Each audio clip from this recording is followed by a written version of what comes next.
All right, so my video is recording. Okay. So, oh wait, hold on, something's happening. So this warm-up, I came up with this problem on purpose because there's one of these questions on your quiz and I already know it's going to be the kind that gives people trouble. So I'm going to show you two ways of working. One is how we did it in the notes and the other is like a faster way of doing it. So the first one is the notes way. So I told you in the notes to simplify the fraction whenever you have a radical with a fraction in it. So if I start by doing that, that means dividing a 5 out of both of these numbers and getting this. The negative radical negative 6 over 5, or the opposite of it, or negative, or whatever I'm trying to say. And then the second thing I told you to do was break this up into two separate radicals, a numerator and a denominator one. So that would look like this. And there was one class period, one out of my 5 college algebras, where I forgot to tell them not to leave radicals in the denominator. Was that your class period? Did I tell you all about that? It's called rationalizing the denominator. I'm not sure who it was, but here's what it looks like. So just like you can't leave a fraction that's not simplified, or you can't have an I in the denominator, we also don't want to have radicals. And so at this stage, if I want to get rid of that radical 5 on the bottom, I would just multiply the top and bottom by radical 5. And so that would look like this.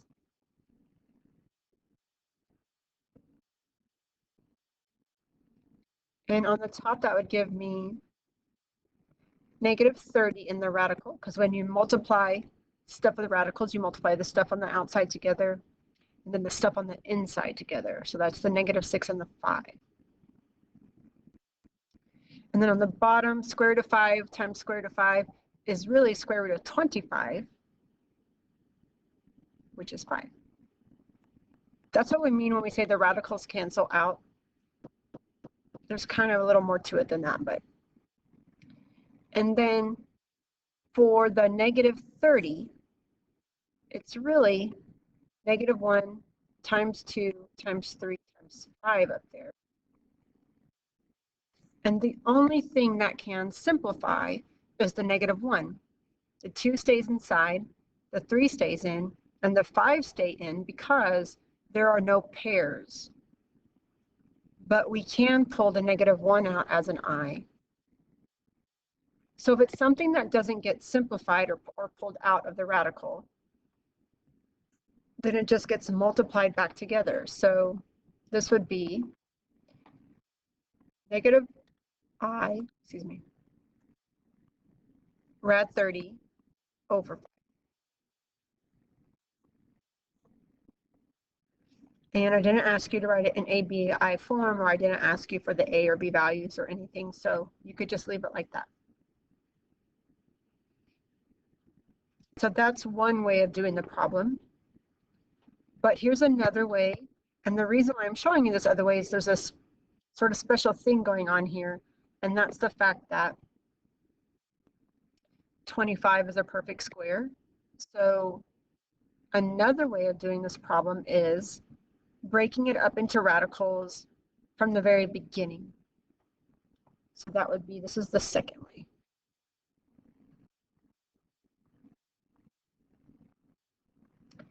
If I break it up into radicals to begin,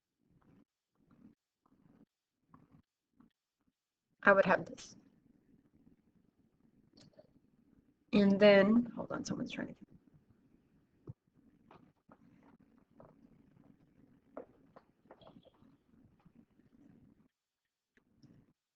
And then on the top, so I already did that work earlier in the problem. So I'm not going to break it down and show you again, but we know that it is negative I rad 30. Because I just did that right here. And then on the bottom, the square root of 25 is just 5.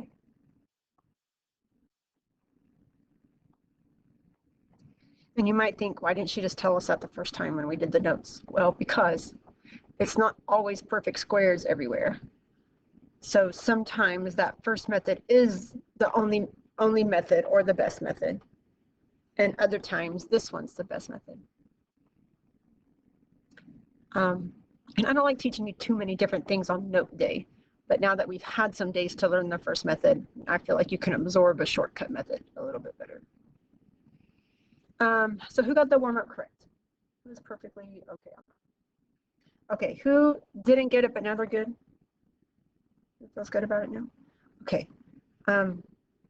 Who kind of still is confused about that? Anybody? All right, excellent.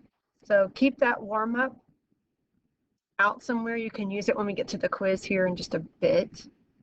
We're going to do our lesson before the quiz, so that way when we do get to the quiz, if you leave early, you can, I'm sorry, if you finish early, you can leave, or if you need more time, you can stay at the end. But today's lesson's not on the quiz, by the way. So first thing we're doing today, this is my announcement screen, is the warm-up, which we already did. We already did. Then we're going to do notes on quadratics and quadratic formula. Then we'll do the quiz. You can leave Zoom whenever you're finished with that. And then some reminders, test next week on Thursday and Friday. Yours is going to be Friday. And please know that test 1 and quiz 3 retakes. So today's quiz 3. Your last test can be retaken, and the quiz from today can be retaken if you failed them by next Friday, which is your test day, by 11:59. And then the last announcement is to see your announcements in the stream, where I put some grading reminders of things that people, that would be helpful for you to keep in mind, okay?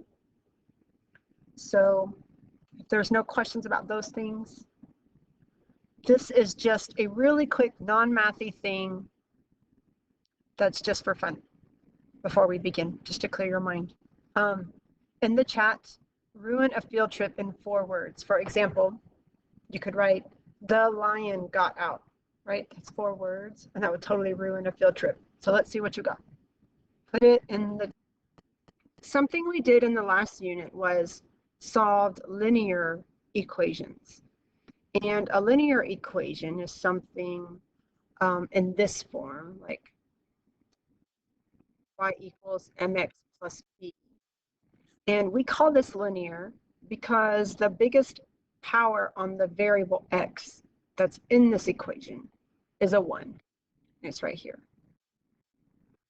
And we call the biggest exponent in the equation, we call that the degree. And in linear, degree is 1. The degree also tells you how many solutions an equation has. And a linear equation would have 1 solution. But what we're talking about today is quadratics. And this equation that you see in the middle of the screen, ax squared plus bx plus c equals 0, is what we call standard form for a quadratic. And the degree on a quadratic is 2.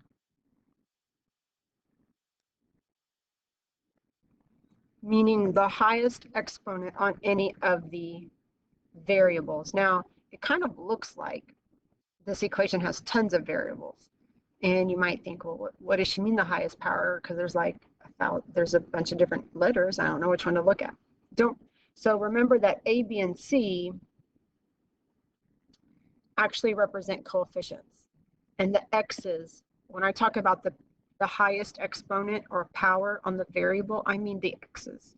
So there's actually an x squared here.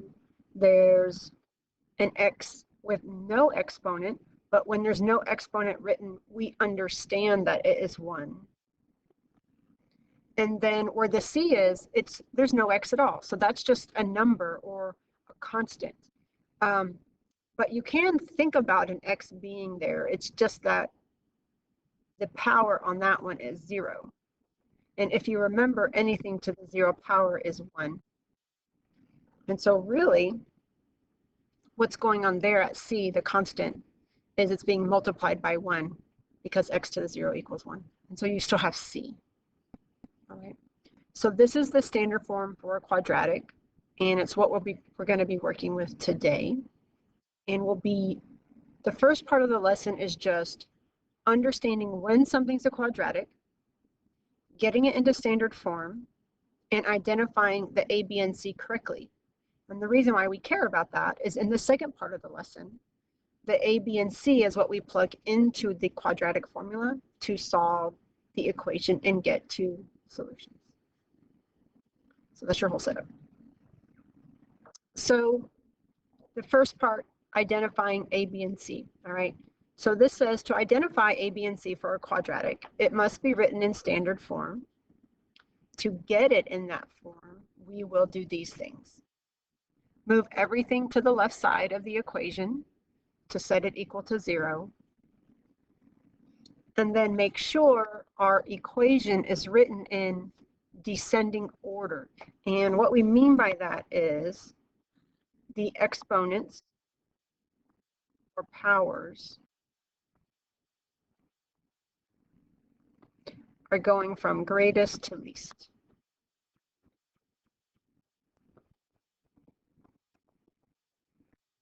So just like in the standard form.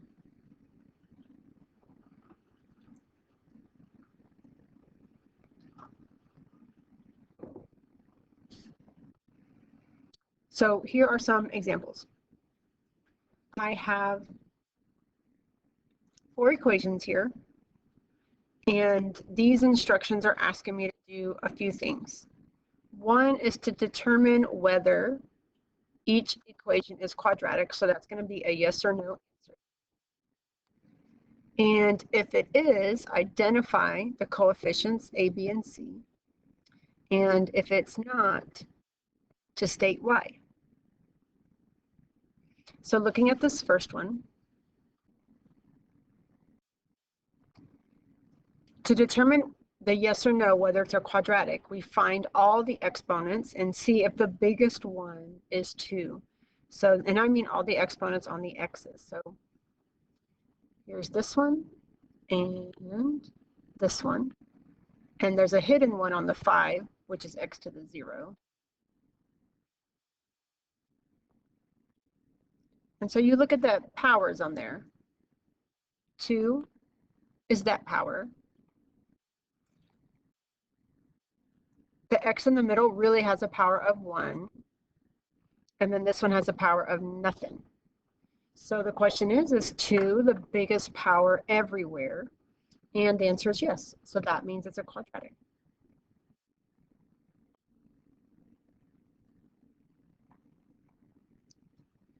And the second step said if it is, which it is, to identify the coefficients A, B, and C. So I'm going to erase all that highlighting I just did. So we can look at the coefficients.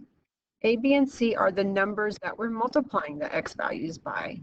So it's this, and this, and this. So we would just say that A is 3/2.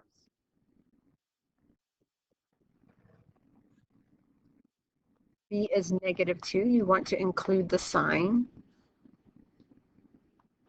And C is 5. And 3 we don't have to do because it doesn't apply.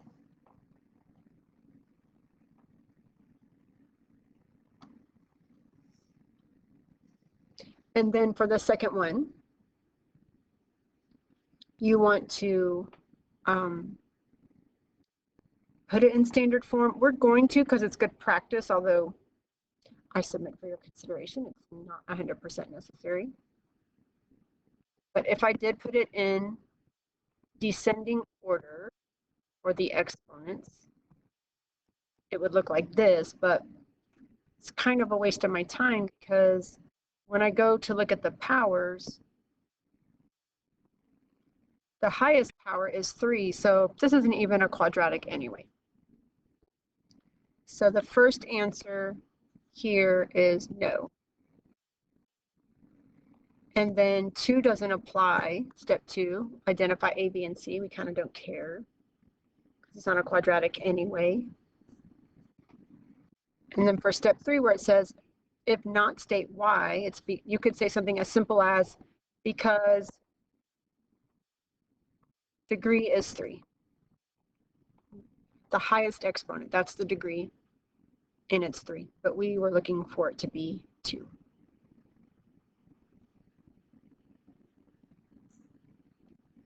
So you take a minute on your notes and do these 2 by yourself. And then please put done in the chat when you're done. So for the first one, you should have said no, right? This is not quadratic. And therefore, you didn't have to do the second step. But you do have to give an explanation for the last one. You could say no because the degree is 1. That says degree, even though it doesn't look like it. Or you could say because it's linear or something like that. And then for this last one, the yes or no parts, yes, like absolutely, because the highest degree is 2. But before you say the A, B, and C, you do want to put it in standard form because it changes your answer. So you would subtract 4x to both sides, and that would be 5x squared minus 4x minus 3, 0. And now you identify your A, B, and C. So A is 5, B is -4, and C is -3. And then you don't have to do the last step because that was just for if you had said no. Okay, so I'm pretty sure everyone's good. The only place I'm really concerned about is, did everybody get the B equals -4? You wrote it in standard form first. That was really the only thing, if you were on autopilot and not paying attention, that I think you might have got wrong. All right. So try these 2 if you haven't done those already. What's up with these is that they're missing a term.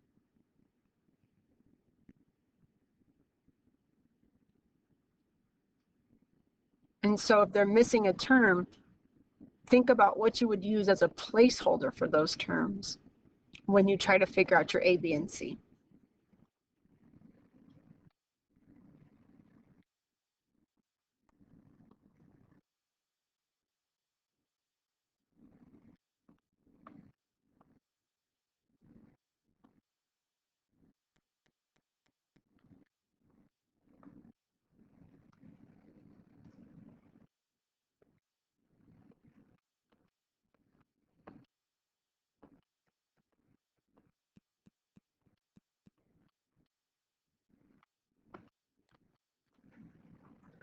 So you should have said yes for both. That means you would have to identify your A, B, and C. So on the left one, if I were to put it in standard form, I would subtract the 7 to both sides, get everything on the left, set it equal to 0. But then you might have noticed that there's no x value, like x to the 1. So what's really going on here is like you have x squared plus 0x, 7, you have 0 x's. And so then when you go to find your b value, it should be 0. Okay, 0 is like a placeholder. And the second example on the right is a similar situation, only this time it's not the x term that's missing, it's the constant that's missing. So it's really like what we have is this, a plus 0 where the c is supposed to be. So you would say c equals 0. So those 2 examples are there because they're missing something. And so we put 0 as a placeholder. They would never be missing the x squared because then it would no longer be a quadratic. That's why at the very beginning of the notes it said a cannot equal 0. Does anybody need the slide up anymore? So then here's where we get to the actual solving part of the lesson, the quadratic formula. And I'm going to do the first example pretty slowly because I need to review a bunch of the common mistakes that students make. And then the second one will go a little bit faster so we can get to your quiz, okay? So this is the lovely quadratic formula. It is a formula you can use anytime you need to solve a quadratic. We're going to be learning other ways later in the week, like factoring and completing the square, and those are all lovely. But if you can only remember this one thing for the rest of your mathematical career, this one thing would solve every quadratic that you would need to solve. So how we do that is we need to know what A, B, and C are, which we already practiced. So in this example right here, it's already in standard form. The exponents are in descending order. We just need to figure out A, B, and C first of all. So those values are here, and here, and here. So A is 4, B is -3, and C is -2. And then here's our formula. P equals -b plus b squared minus 4ac. All of it, all, even the -b. That was the worst line ever. I mean, I don't usually about the lines, but that one was particularly egregious or offensive, or some word that I'm looking for. Okay, so now we're going to plug in, all right? There's negatives everywhere. There's negatives in the problem, the formula, and there's negatives in my A, B, and C, so we have to be super careful. So here's how we're going to go. So this negative I'm writing down right here, that single negative is from the formula, okay? The negative that's in front of the B. B itself also has a negative. It's -3, so I write that down next. It is okay to have two negatives, just like that. It's okay. And then under the radical, I have b squared. I'm going to substitute in -3 again, but I'm going to throw some parentheses around it because to remind myself that the entire thing is being squared, including the negative.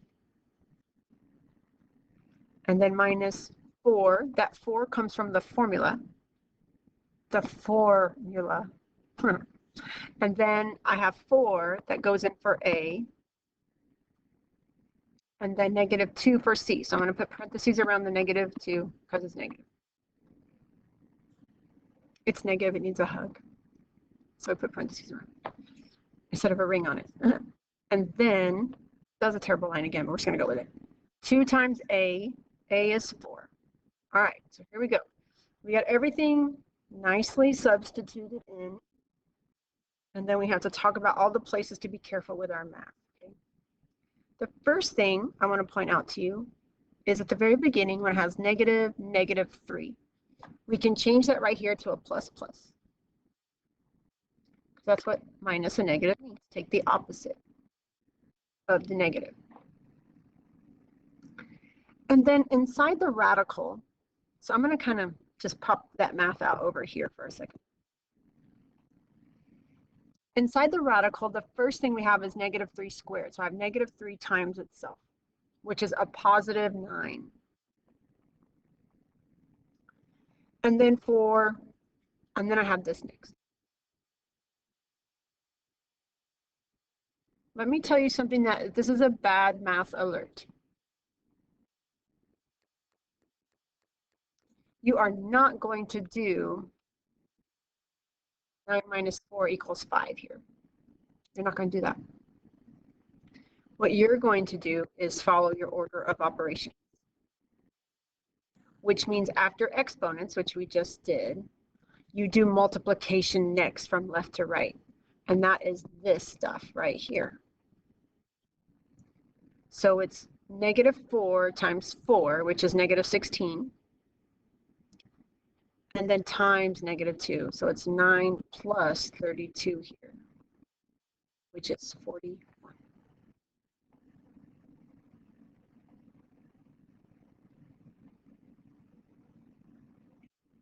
Now I'm going to take that 41 and put it under the radical. I got my plus or minus right. So I've got positive 3 plus or minus radical 41 over 8. And I can actually stop here because I cannot simplify the radical anymore. I like to just box this and be done with it. But some teachers in the past, I know, require students to write the two separate answers out. And you are free to do that. If you had those teachers, you probably are used to just writing it like this.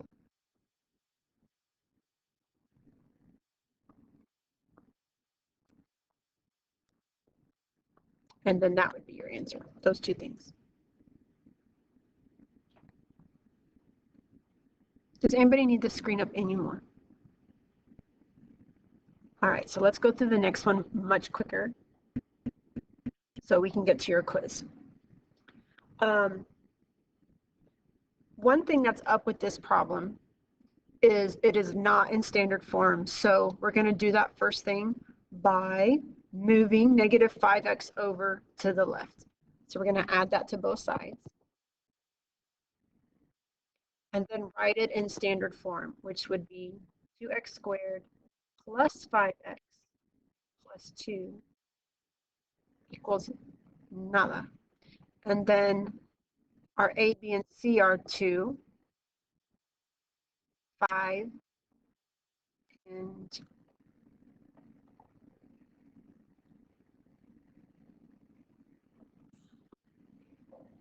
then we plug it in. Excuse me. So we've got negative b, which is 5, plus or minus b squared, which means 5 squared, minus 4. That 4 comes from the formula, times a, which is 2, and times c, which is also 2, all over 2a. So 2 times 2.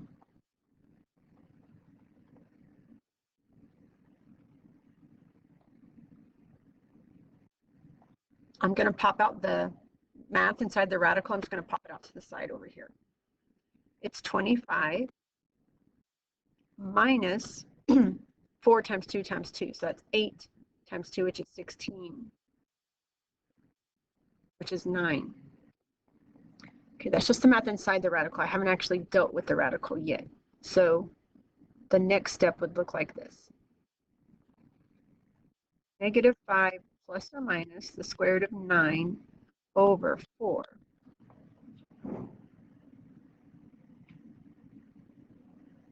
And we can actually simplify square root of 9, so I'm going to do that.